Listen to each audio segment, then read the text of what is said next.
Peace, y'all. It's your man Dave with my brother Quest, the man bringing you all things marriage, paying you huge dividends on your investment in time with us.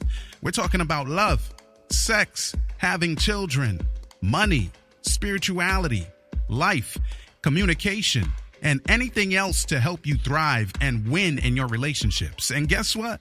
This is grown folks' business. So get ready to make grown-up decisions. You know why? Because marriage ain't for suckers. That's the name of the program. Marriage ain't for suckers. All right, let's get into it. Hey, yo, Quest, it's time to give the people something, man. What we talking about today? What up, y'all? It's your boy Quest. Welcome to another edition of the Marriage Ain't for Suckers podcast alongside my man, my man, L. David Harris. Give him a hand, y'all. I'm not doing that right now because you just be leaving in the middle of the start. How you going to just leave in the middle of the thing? Like when we're getting ready, you just walk away. How you going to walk away? I just went to close the door. All right, say it again. You want me to do it again? Yeah, say it again. We on, but I want to say it again because I'm like, how the dude just gonna leave? And you're gonna do it when you know I can't say nothing. You know I cannot say nothing because the thing is playing. So you're gonna walk away at a time that I can't say nothing. Is this like paybacks? It's not. I just noticed the door was open, and I know Zoe is here, and I know Nico and Mason is here. So I know at some given point of time, somebody's gonna say, "Don't hit me." Oh, Nisha said he did just leave. LOL. I did, but I had to close it. All right, I get music all over again. Nah, put it in your head, like play it in your head, like get the last part. No, I need to hear it. I can't do it now because we live. We're live. Just like how you just vanished off the screen. Now you gotta regroup. Like, you see what I'm saying, D? Oh man. This is terrible, man. Yep. What up, y'all? It's your boy Quest. Welcome to another edition of the Marriage Ain't for Suckers podcast. I am your host with the most alongside my man, my man, L. David Harris. Get on the mic. MC. Thank you. Now that we got all of that all out the way, thank you. Have a seat. Class is in the session. Oh, it better be in session. Oh man, yeah, I had to go and close the door. I promise you, you would not want us to be recording this podcast. You know what I'm saying? And the kids just jump in here and make this noise. I promise you. Nah, I think the people appreciate that. Even though you know I get a little testy over that, like disappearing thing. Do. Like they what love happened? to hear the kids. Like, I know Ian them when they be recording the podcast. I promise you, anybody will bust in. I never forget when we was on the cruise and I was coming back up. I was going down to get myself some coffee, so I went down to get some for C, and I brought it back up, and they was like, "Oh, Quest just walked in the room, jump in the podcast." Just like that. Drop just drop the cup on the table. Just like that. Like, come on, jump in. Okay. Yeah. Yes, indeed. Well, appreciate it, y'all. Yep. Welcome to another edition, man. Yeah. It is indeed an honor, a privilege, and a blessing. We were talking a little bit a while ago. Before we added everybody in that, you know what I'm saying? Next week we'll be coming up on 100 episodes. Next Thursday. 100 episodes. Word up. Yep. Including the marriage moments that drop on Mondays, because we added that in. Probably about 20 of the Marriage Ain't for Suckers programs, about 20 of those in the can, and then we added the marriage moments. So there you go, man. So indeed, it's been a privilege, man. We've been talking about it, Quest. I look back at our messages. We've been talking about something since 2013. Absolutely. Can you imagine? And we're here now. Yeah, God is good, man. Yeah, so it's definitely been like for real, an honor and a blessing and a privilege, and to have the regulars that come through and listen to the podcast. Absolutely. So yeah, man, as the podcast is going on, we invite y'all to, you know what I'm saying, chat in the chat room, and you know what I'm saying, we'll interact with you guys in the chat room as well. But welcome again, man. Yeah, man, thank God for 100 episodes. Real talk. Yeah. So we're probably gonna do something special the 21st, June 21. Yeah. So y'all just stay tuned. Yeah, stay tuned. Have to, man. Mm-hmm. Yep. So what's been going on your side this week, D? Yo, we got water back, so that's good. You know, That's good. yeah, we got the water flowing through the pipes. We don't have to wait for a truck to come because sometimes things happen here, you know. But yeah, I'm happy about that, and you know, just basic life stuff, bro. Indeed. Yeah. Indeed. Yeah. Well, man, we got a lot going on. I know we have some stuff that can potentially might be popping off on the island of JA. Oh, yeah.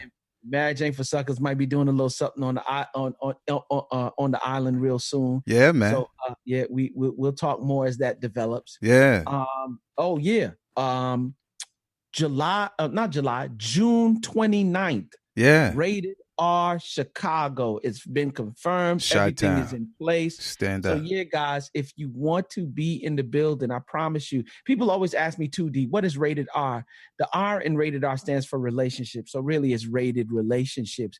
But D, for the same reasons that we do the podcast, we've seen that marriages are in trouble. Word up. And we wanted to create this atmosphere that's not it's not your typical seminar, not your your typical workshop. We just wanted to create an environment that involves, live, good music. Sometimes we might bring a DJ in, sometimes spoken word, depending on what city and who we have on the panel, but mostly adult conversation around the topic love, relationships, and marriage. You know what I'm saying? We find out that sometimes marriages start off as bad relationships or bad singles. I see, yeah. You know what I'm saying? So we just wanted to generate an atmosphere with cool people, cool vibes, but more importantly, adult conversation around that topic, healthy conversation around that topic. So the R don't mean you getting nasty, you're not being nasty with a bunch of people. Nah, never that. Never that. But the content is grown. You know. Yeah. I mean, of course. Gritty. You know what I'm saying? Under 21, not permitted. Not permitted. Yeah, grown folks. Okay, understood. Yeah, no doubt. Well, thanks for clearing that up, man. Yep.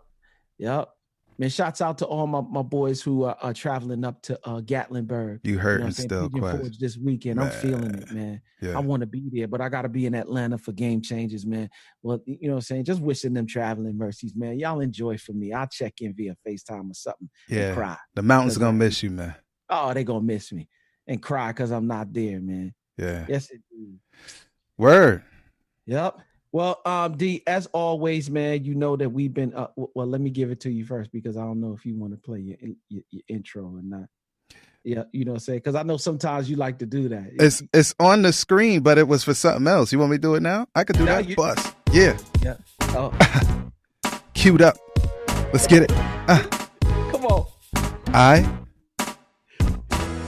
Yes, indeed. This portion is dedicated to the listener of the week, man. What we're trying to do, and we can only do that with the help of our listeners, is get our reviews up in terms of iTunes and the podcast app and all the other platforms, iHeartRadio, that you listen to. This week's listener of the week says, it's entitled Crazy Information. It says, Quest had me almost crying as if it was me in car calling to apologize to my fiance. Right? Quest and Dave provide some of the illest information. Getting married later this year, and this podcast has been God sent. Very inspirational. Hearing two spiritual Black men give their experience on a God-centered marriage. Love the nuggets. And it comes from Old Wiggle. I don't know who Old Wiggle is. I can't even say it without smiling, man. Like, okay. Old Wiggle. Yeah. Shout to the homie whose name is what you just said, Quest. Indeed. Yep. So yeah, man, shouts out to Old Wiggle, who is our listener of the week. And as always, you too can become a listener of the week. Yeah. Yeah, man, just go by your podcast app on your iPhone, your iPad, or in iTunes, or if you listen via iHeartRadio, leave us a review, and we would definitely love to hear from you. And you too can become the listener of the week. Word up. All right, Quest. So yeah, of course, this program is brought to you by Audible. Get your free audiobook download and 30-day free trial at www.audibletrial.com/marriage. With more than 180,000 titles from which to choose for your Android, iPhone, Kindle, or MP3 player. And today, we're going to do something apropos. Spell that. If you can spell it, type it in the feed, apropos, and don't look it up. We are recommending the book or the audiobook titled Parenting Isn't for Cowards by James Dobson. Parenting Isn't for Cowards. So it's appropriate because marriage ain't for suckers. Parenting definitely ain't for cowards. And again, you can go ahead to www.audibletrial.com/marriage. And yeah, you don't have to get that book, but that's the one we're recommending. And let us know how it goes, man, because after today's topic, you might want to pick that book up. I'm saying. You hear it? Yeah, so that's what we got. Indeed. Yes, indeed. Yes, indeed. So as always, shout out Breathe University. When you want to succeed as bad as you want to breathe, then you'll be successful. Yeah, man, if you want to get better in this marriage thing, if you want to personal development, couple of conferences coming up. Take Control St. Louis is next on the map. If you need more information, go to www.etinspires.com or .com/events or breatheuniversity.com. Yeah, D, let's jump into it, man. Yeah. You said the book a while ago. Let's jump off into this thing. What we talking about today? Divided and Conquered. Yep. The unintended consequences of allowing children to run your household. I said divided and conquered. Yeah. The unintended consequences of allowing your children to run your household. No bueno. Yeah. Not no good. Bueno at all. Yeah. You know, like for real, I operate by order of operations. You've heard me say this. People know me for it, like for real. Yeah. And I believe outside of my relationship with God, my spouse comes next. You better. And then the kids. She better. Yeah, I'm gonna say it again. My spouse comes next, and then the kids. And I say that because people say, well, why don't you just say family? Because there is an order of operations in my home. There's things that people want in my home. Kids always want something. They always want something. And in this house, Nico Monster, let me just call him by his full name, Dominic Quest Green. Oh, I'm sorry, because that's Mason's middle name. What? Dominic Zion Green, aka Nico, aka Nico Monster. He knows how to, at the age of 5, manipulate the system in the house. He knows how to do it. And we have to always present ourselves as a united front. Now, my wife, oh man. I don't want to say the wrong thing, D, but sometimes she can, don't say the wrong thing. Take time, man. Take time. I'm trying to find the right words. You know what I'm saying? But I realize that she is a mother and a loving mother. And I also realize that sometimes, you know, and in ways it's good because sometimes I'm a dude who lock stuff down sometimes. And you know how we grew up, D. Sometimes I operate out of my fear. You know what I'm saying? Which is not always a good thing because I know if God had the power to keep me, he got that same kind of power to keep my kids as well. Mm-hmm. But what happens is that sometimes, or in the beginning, I used to think that she would make excuses for some of the stuff that he did, and I would want to get at him, right? Yeah. And he knew exactly how to get her to be on his side, you know what I'm saying? And then I would have to ask her, you know, can we talk in the back room or whatever the case is? So that you know what I'm saying? So can we talk in the back, you know what I'm saying? Or go upstairs and talk in the room so that we could be on the same accord? Because what he would do is he would ask me one thing, I would say no. And unbeknownst to my wife, he would then go to her and ask her, mommy, and she would say yes, right? Set up. And yep. It's a setup. Already. We in conflict already. Why? Because I said no. She said yes. Why are you saying yes? Why, you know, well, I didn't know. Well, and he should know. So now what we do when he comes to ask is if he asks her and she says no, he'll come and ask me. And I'm like, well, what did mommy say? Oh, yeah. Look in the little dude's eyes. I want to see your eyes, homie, because you're not messing it up in my house. It's my house. It's my house. Yeah. But what I've realized is that sometimes for real, because he knows that his mom is his protector, sometimes he feels a certain level of a comfortable feeling, if you will, to say and act a certain way. He act familiar. Look that up. Yeah. Familiar. He acts real familiar, you know. And sometimes I got to put them hands to him, and sometimes I have to let her know, like, sweetheart, Like, don't do that to him, because you know we're big on creating the environment. And when we say creating the environment, we're always talking about creating a good environment for good results in the home. But sometimes we can create a bad environment, if you will. And when we create an environment that allows our children to take liberties. I take liberty. To take liberties with us in the home, that's a bad, that's creating a bad environment. And you know, you and I have had conversations on the back end where we've said, don't do that for him, because you're putting him in a position where I gotta put it on my man. Yeah, especially you're talking about in this case. I mean, there's a lot more we can talk about, but you know, you're talking about a boy child now, and both of us, we come up the same way, man. The bricks. And at some, like I say, and pardon me, pardon me, I'm going to tell you what I actually say to Simone. Yeah. I was like, that dude ain't stabbing me in my sleep, which means translate. I need him to understand respect before he gets out of hand as a little dude, because our particular sons, actually, I don't know how Mason gets down, but Nico and Josiah, those are the kind of boys that are very strong. And not always in a positive way. And if they don't have the discipline, like that gate, the fence needs to be right around them, like real tight from early, because they 8, 10, 15, them boys come in your house at 15, man, and they not checked now. Them little dudes are not, you can't just let them run roughshod, because the society will start training them into doing all kind of stuff. And the mommies at that point cannot handle them unless they're like Misha Tate or somebody, like, you know what I'm saying? Like, look her up. Like, if you're not Misha Tate, then now you put the little boys like those in position to have to confront their dads, and the dad's going to win. And it's a bad situation to put them in. So discipline early is good. Has to be. Man, I'm looking in the room and I'm looking at, I don't know how to pronounce. DK, man. DK. Oh, just DK. He says, my daughter. It's she, DK. I'm sorry. She says, my daughter is 4 and my husband says she is the most important person to him because she is his child. When he says this, I remind him that there's a day when she will leave for college, get married, and then he will only have me. Only have me.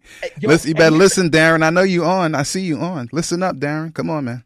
But here's the funny thing about that. That is so true. Yeah. And it's not only happening with DK, it happens a lot of places. Yeah, it's true. Where parents invest their time. Like, for real, realize, guys, that anything that you invest your time, money, efforts, you're looking for a return on your investment in some way, shape, or form. Even the word says it. Give, and it shall be given back to you.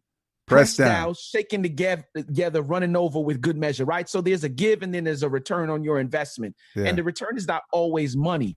What I found out, Dean, is in a lot of couples and in a lot of relationships, a lot of marriages, right? You invest your time and your efforts in the children. The children get older and now they go get their own boyfriend, their own girlfriend, and then who you left with. And now you want to get a return on the investment as far as your relationship with the person next to you is. You know what I'm saying? Concern. And now they looking at you with a certain level of contempt, a certain level of resentment. Yeah. You know what I'm saying? Now, I get it, you know, wanting to put importance into your children. Of course. This is not a either or, but there's a priority. It is. It's positional. It's biblical. As much as we might not like the term, but there is a pecking order in the home. You know what I'm saying? Like, for real, it is. The youngest child does not have the same liberties and privileges that an older child in the home has, right? Yeah. And such it is in terms of the marriage as well. Like, that would be contradictory to, for this reason shall a man leave his mother and father and cleave to his wife. You can't become one flesh with your children. You know what I'm saying? Let's just keep it 100, D. Yeah. Yeah, you know, no, you can't be one flesh with your children. You can't be one flesh with your parents. It's just not orderly. But I'm going to tell you something that hit me a long time ago. I don't even think we had children yet. And I read it, and in the author, we call her Auntie Ellen. She was writing in the 1800s, bro. Come on, Auntie Ellen. Dead since 1915.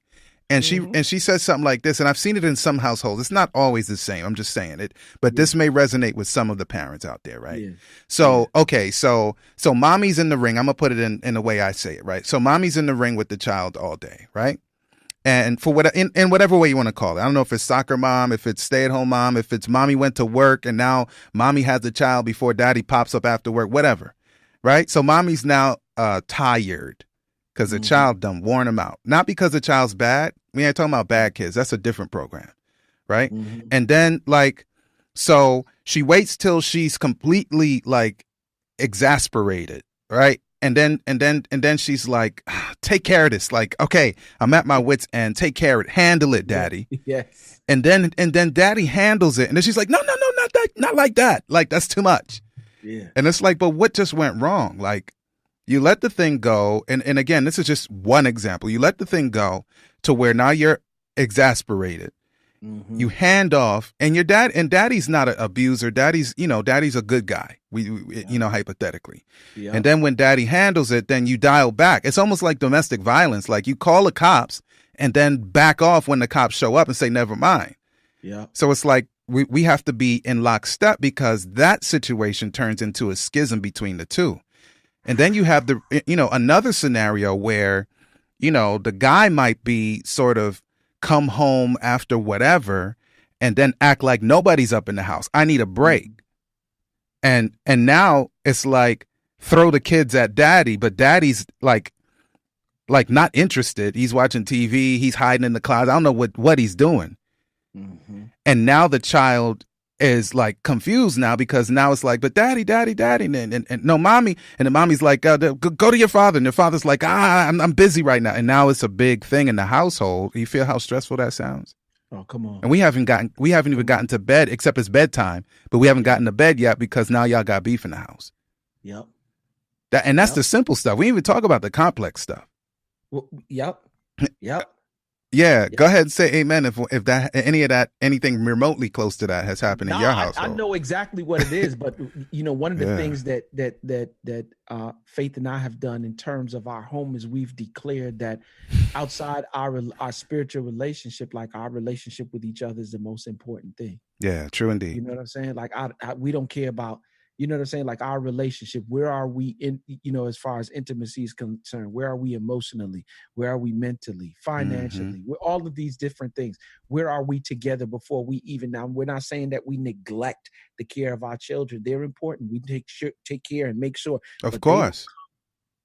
And we realize we checked it early in the game, B. Like for real, there were times where Nico would have had the opportunity to do X, Y, and Z until we sat down and said, hey, there's some things that I see happening here. Yeah. You know what I'm saying? And some of it was a lemon squeeze for both me and her. Yeah. You know what I'm saying? But we made sure that we were mature enough. And sometimes we didn't like it, but you got to deal with the truth. The truth is the truth. Yeah. Now, not her truth, not my truth, but the truth. And the truth is that if we don't check this right now, there's moments where he would get slick with his mouth and his mom would just let it pass. And I'm like, yo, careful. If I was close enough. If he was in Jamaica. If we right here, I don't got to be in Jamaica right here. I'll be trying to help a brother out. Yeah, I know you're trying to help me, but let them come. I don't business right here. Because here's the funny thing, D, what we can't handle in here, yeah, they gonna do handle it out there. Real talk. And they handle things out there a little bit different. No love. You know what I'm saying? I like what my man Andy Stanley says, because Andy Stanley says there are stages in development from your children from the time they're born all the way up until their teenage years, right? So Andy Stanley says that during the ages 0 to 6, right, there is a disciplining time. Kids at that age, they pushing the envelope all over the place. Well, they don't know any better. They don't have anywhere to go. Like you have to show them the way to go. Them. But even sometimes after you tell them no, they'll look at you and be like, no, we're going to do this anyway because I want to do this, right? And then they got to suffer the consequences. 0 to 6, though, he says, is that stage. Because by the time they get to 6, they're already solidified. Locked in. They locked in terms of behavior. That ain't a lot of time, D, right? No. So then he says from 7 to, what is it? From 7 to to 11, I think. No, 7 to 10. I'm sorry, or 7 to 11. I want to say. He says are the ages for 7 to 11 are the ages where you do training. Mm-hmm. So you've done the disciplining. Then the next stage from 7 to 10 or 7 to 11 is training. Mm-hmm. And then from 13 or 12 to 18, from either 12 or 13 to the age of 18 is where you do your coaching. Really and truly, I believe you coaching them for the rest of your life, really after that. But he says that's when the coaching, what I found out, D, as it relates to marriage, some parents trying to do disciplining in the coaching years. And listen, trying to do the same Auntie Ellen was like, if you don't get that thing in by age 3, your dog cook. It's very difficult. And I know just from my own training, not parental, I mean like behavior modification training, what it takes to fix these issues is what most parents either don't have or ain't willing to do. So if you don't get them by 2 or 3, you're on some need for miraculous stuff or intervention stuff. And y'all can play with it, but I'm telling you, I know professionally that that's the case. And what it takes to fix bad behavior patterns is what most parents just either don't have time or patience to do. And you need or don't have the heart to do. Because I'm telling you, D, I'm a firm believer in sparing not to rob. Now, I don't do that all the time, but my whole idea is that if I speak to you once and I'm using reasoning, I speak to you twice and I'm using reasoning, and the third time I speak and you still, like, for real, what is it going to take for you to listen at that point? And so what I've realized is that either I'm going to take away something that I usually study the child and see what speaks to them effectively. Yeah, it depends on the child. I take away something, but if I take away something and you still doing that thing, I got to put that thing on you. Yeah. And, and that's even a whole different conversation too. What does it take for disciplining a child? What exactly does that look like for the particular child? But, and the thing that I was talking about is like, in terms of behavior modification, dude, it's like you have to have a plan, like a sheet of paper, literally, on a certain interval, whether fixed or variable, to deal with bad behaviors. And it's all day, every single day, and all of the shareholders in the house have to play by the rule in order to fix it. And if you don't want to have to go through all that, you just want to deal with your child like a normal family deals with normal children, so-called, then get them early so you don't have to. Like for me, you know what I've never had to deal with, Quest, ever? And Josiah's a strong-willed boy. I'm talking about definition, textbook. He's a strong-willed boy, right? I've never had problem for putting him to bed. You know why? As an example, because that's usually where the families melt down when it's time to go to sleep. Josiah goes to bed 7:20 every night except Saturday. Every night. And I don't ever have to fight. And it's not because he sees my stern face. You know why? Because I was doing behavior modification on my wife while he was in the womb. She was like, why are you always trying to put me to bed? So that's the big joke. But when he came out, when he got to the point where we could bathe him full submersion, not the what do you call it? The sponge bath. But when we got to full bathing submersion, from that day until now, his bath has been the exact same time every single night. So you know what happens? If you get to 6 something at night, 7 o'clock at night, and you're not doing whatever's supposed to happen, you a little late, that dude's, he cannot stay awake, bro. Because why? I trained that thing in because I was an older parent, 38, 37. When he was born. So I was like, oh yeah, I'm getting ahead of this. That ain't catching me. I'm never going to fight him to go to bed. And Lord bless us. When it's time to go to bed, it's like, holla at you. And he's like, goodbye. I'm ready to go to bed. Like, are we done worship yet?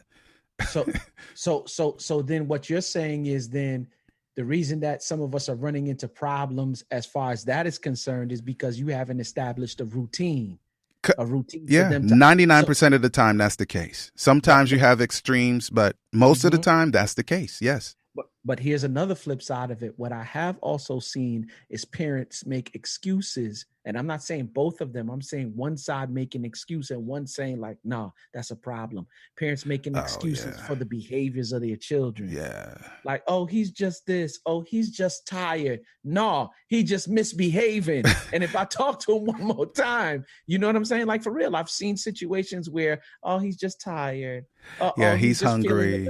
He's hungry. He's feeling a little grumpy. But I, to some extent, and I could be wrong because I'm not a child psychologist or a professional as it relates to children. But I do know an excuse when I see one. I honestly believe that those are not excuses for a child to whack out. That's just my personal belief. Well, let me marry the two because it's true. I'll call it a reason now. So excuse, I'm feeling exactly what you're saying because it just lets the child go. But let's just say the child really is tired. Let's say the child really is extra hungry. We're not talking about a sick child. No. We're talking about a child who's otherwise fine, but there's some other problem going on that just destroys their world. And true, children have tunnel vision. They can only focus on one thing, even though they think they can focus on many things. So I get it. Like if they're hungry, the whole world is about their hunger at the moment. But what I've been talking, again, I can only use my household right this moment. Our little Josiah, I'll talk to him. I'll be like, listen, man, I get that you are fill in the blank, pick that negative thing, but you have to control it because Quest, he can't wait till he's 45 like me to learn how to control it. So I'm not saying in my natural mind, in my actual mind, I'm not thinking that Josiah is going to control it perfectly, but I am presenting it to him like he needs to be able to do it so that he gradually learns to control himself when something less than ideal is happening. So if you're hungry, that doesn't mean you can kirk out because you're still going to run into the brick wall. If you're not sick. So what I used to say to him, so I don't believe in making children lie. I said making children lie. So whenever something doesn't go Josiah's way and he hangs his head or pushes out his lip or whatever, I don't say, is something wrong? Like we said growing up, like something wrong with you? And then because now they're intimidated, they're going to say no.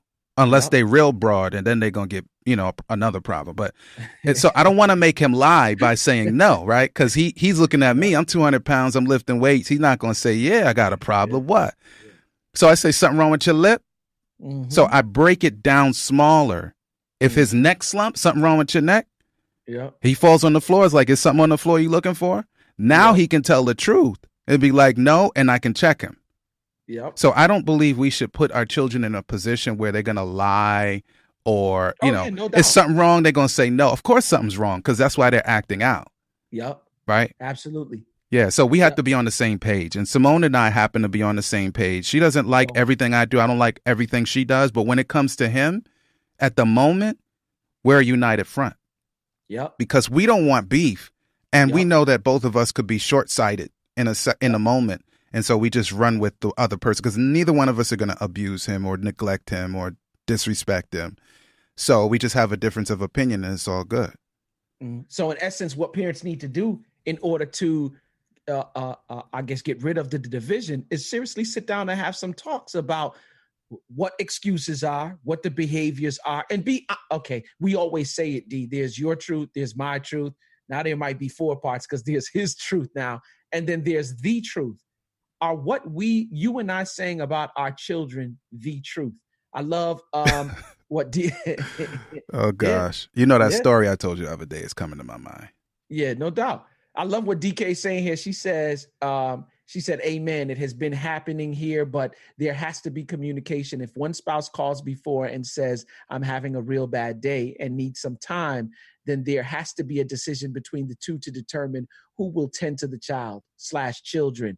It's important to manage work, family time, and personal life. Have to keep the balance and talk with the children as well.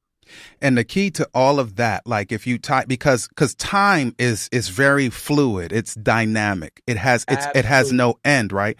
So if you get back to structure now, there's a point in our house, bro. There's a point where the time is up, unless Josiah's sick. Absolutely. And then time is fluid. So at 7:00 is worship time. 7:20, 7:30 is bedtime. So neither of the two parents has to feel completely crazy and exhausted because they're like, when is this going to end? Well, it's going to end at 7:30 because in our household, we established from he was born, literally. Like my sister, she's 7 years my elder. You already know her, Quest, but they don't know her, right? So Lisa's like a genius. Let me just tell you. I'll just put it that way. So the little dude, we were in the hospital for a week. The boy was born. All right. Day 7 or 8, we go home. Carry the boy home. My sister comes within that second week of his life. This is when the baby still can't even see straight. Right. And he wasn't irritable. He was just a baby. Right. My sister laughs. Now, fortunately, I'm a professional, so I picked up on it, so I didn't feel like an idiot. But my sister, you see how you just laugh right there? Like, so she saw Josiah in person for the first time, right? And she laughed like you just did. And she said, oh, you're going to have fun with this one. Now, fortunately, I already knew what she meant, because we could see from that time, as soon as the boy came to the house, bro, the first day, I knew he was strong-willed. And the funny thing is, he's a strong-willed child with a lot of flamingo, like Quest. Oh, come on. Like he's turned up flamingo, right? Come on. So people give him a pass. Yeah. Right? Yeah. But they don't realize that there's something in the belly of the beast that y'all don't want to see. And you can't just give him a pass. So I'm always the dude that I might be thinking, oh, he's cute.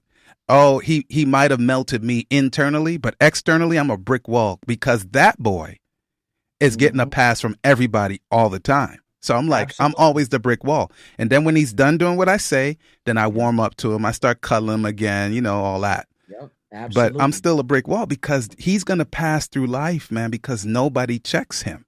Yep. Because son is very charismatic. And you have to. Yeah. It's like when we go to the bowling alley, right? I take the Zoe and the boy and Nico. They like to go bowling every now and then. But when Nico's turn, the bumpers have to come up. Why? Because if you don't put the bumpers up, you're going to end up in the gutter every time. The principle is the same when you raising your children. Yeah. They want what they want. I mean, they just like us. It's natural for them to want that, but it's our job to check it and curtail it. Not check it, but curtail it. Curtail it. Yeah. Because I believe that there's some wants and things in them, and the way that they're wired, that God specifically wired them that way. But in addition to that, sometimes they go extremely to the left or extremely to the right. Yeah. And that's not good. You know what I'm saying? Balance is the key. And if you don't put balance in there, and if you as parents don't balance out the behavior of children, guess what it's going to cause trouble in the marriage. Yeah, because real talk, the children, like I'm going to put it like this, Quest. I'm going to give you a story and then one more thing. Like, so I'll tell you the thing first. So the thing is, like, because children are children, whatever the problem is expires very quickly. Oh, come on. But because we've been around, if we have a problem with each other, that joint does not expire until it's resolved. So the child is off to licking the walls or whatever they do. And we talking about, and right now we're only speaking in the context of little children. We haven't even gotten into preteens. We haven't gotten into adolescents. We haven't gotten into the cats that go away and come back and they 23 causing a problem in your house. Like, we even get into that. So we still on baby kids, like 6-year-olds, 7-year-olds here, 10-year-olds. But right. So, but whatever happens, like a bull in a china shop, you still got a problem and the child is back to normal. And it's like, what happened? All right, so here's the thing, like telling the truth. Here's an allegory, tell the truth. So at Josiah's school, my wife went to pick him up, Simone, right? And she's in the truck. And she's looking, she's peering over the dashboard, waiting to get to pick up the boy. And she witnesses a young boy, like a second grader, straight jack a girl for her pizza. Oh, yeah, you was telling me. Yeah, so it's in a plastic bag, like a white plastic bag, right? Yeah. So he jacks her pizza, bro, and bites half of the joint. And then basically ball up the next piece, put it in the bag, and throw the bag at her. And, of course, Simone checked him, right? Then she carried him to the teacher. And I'll leave out some of the story. So she carried him to the teacher, and word is, like, the parents think that the boy, for whatever reason, doesn't tell lies. It's a little kid. I'm not saying all kids are liars, but almost all children tell lies. Self-preservation, man. Self-preservation, right? And get this, Quest. Like the boy is a vegan. That means he don't supposed to eat no animal products. So of course he's not. Yeah. But the dude, he heisted the girl's pizza, man. Ate half of it and threw that. So when he gets checked, and then the parents was like, no, he couldn't have done that because he's a vegan. And it's like, dog, your son is not a vegan because we just saw him eat up this girl's pizza. He's supposed to be, but I'm telling you, he's not. So we need to be honest with ourselves. Children sometimes make up stories. Children are not always what we think they are. And we got to be, because they're children. And children make mistakes like adults do, but they make them more, right? I'm just saying, come on. Check your children. That's why his pups stink more. End up having to check your marriage. Yeah. I'm just telling you. Yeah. Yeah. Anyway, so that's what that is. And look like Quest, I guess we're gonna go in like a minute, right? But look like we need some parenting sessions. We're gonna have to do that in a seminar. We're not doing no program. Doubt. No parenting doubt. sessions, because I'm seeing friends of mine on here like, yo. And I know there are other people too. No doubt. Like, let's go get them. Coming in from DK and Nicole, like for real. We may have to touch it a couple more times. Yeah, but we're gonna do seminars, a webinar straight up, like full webinars. No doubt. Yeah. I just realized that like for real, there are certain things that you need to put in place. Children just don't. They have no fear for boundaries. They have no boundaries. Fear What? No, they like what? You know what I'm saying? And if you don't start doing it from now, when you gonna start? Late. If you take too long. Yeah. Police are gonna start it for you. No, I'm just telling you. Don't want it. Yeah. I'm just telling you, man. Yeah. So, anyway, thanks for joining us. It was a good day, and there's a lot more, but there's always a lot more. We sell sizzle, not steak. Holla at y'all next time. Man. Stay focused. Yeah. There you have it, y'all. I hope you've enjoyed your time with us. Marriage is about mutual love and mutual respect, and it works for those willing to make it work. Real talk, our spouses are treasured jewels given to us to make life better. And the sooner we learn to value one another will be the sooner we become the absolute best versions of ourselves we can be. Until next time, peace.